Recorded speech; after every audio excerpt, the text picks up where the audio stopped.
तुम अपने इतने सालों की कोशिश रब को दिखाते हो, मगर ये भी तो देखो कि धूप में जलना और होता है और आग में जलना और।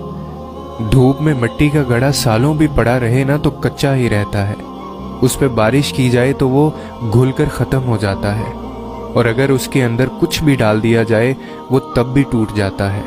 तुम्हें तो नापसंदीदा हालात की सख्त गर्मी को अपने अल्लाह की खातिर बर्दाश्त करना है ताकि तुम अंदर बाहर से मजबूत हो जाओ, और जब तुम पक्के घड़े बन जाओगे तो फिर जब कभी अल्लाह की रहमतों की बारिश होगी, वो बारिश तुम्हारे अंदर को उसकी रहमतों और मसलहतों से भर देगी। क्योंकि पक्के घड़े और कच्चे घड़े में बस बर्दाश्त का ही तो फ़र्क होता है। जो सह जाता है वो बच जाता है, जो सह नहीं पाता वो बर्बाद हो जाता है। वो आज भी तुम्हारा मुंतज़िर है।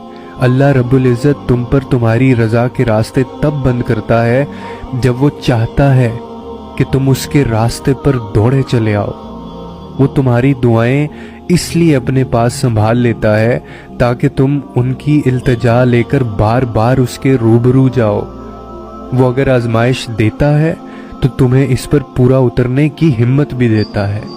वो कभी भी तुम्हें नाउमीद नहीं होने देता। अल्लाह रब्बुल इज़्ज़त तुम्हें तब तक तोड़ता है जब तक तुम उससे जुड़ नहीं जाते। वो तुम्हें तब तक बेसुकून रखता है जब तक तुम अपना सुकून उसमें तलाश नहीं कर लेते। वो तब तक तुम्हें आरज़ी मोहब्बतों की तलब लगाए रखता है जब तक तुम उसकी मोहब्बत की पहचान नहीं कर लेते। अल्लाह रब्बुल इज़्ज़त कभी भी तुम्हें बिला वजह गम में मुब्तला नहीं करता, और ना ही वो तुम्हें बिना मकसद के यहाँ लाया है।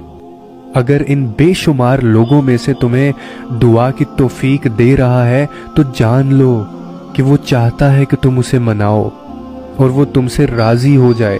यही इसकी अता का अंदाज है कि वो पहले तुम्हें मांगना सिखाता है और फिर वहाँ से अता करता है जहाँ से मिलना तुम्हें मुमकिन नहीं लगता।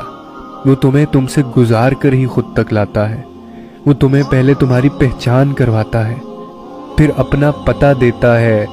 तुम अपनी मर्जी से उसकी जानिब नहीं जाते हो, बल्कि जब उसे तुम पे बेहद प्यार आता है तब वो ऐसे हालात पैदा कर देता है कि तुम उसकी जानिब खींचते चले जाओ।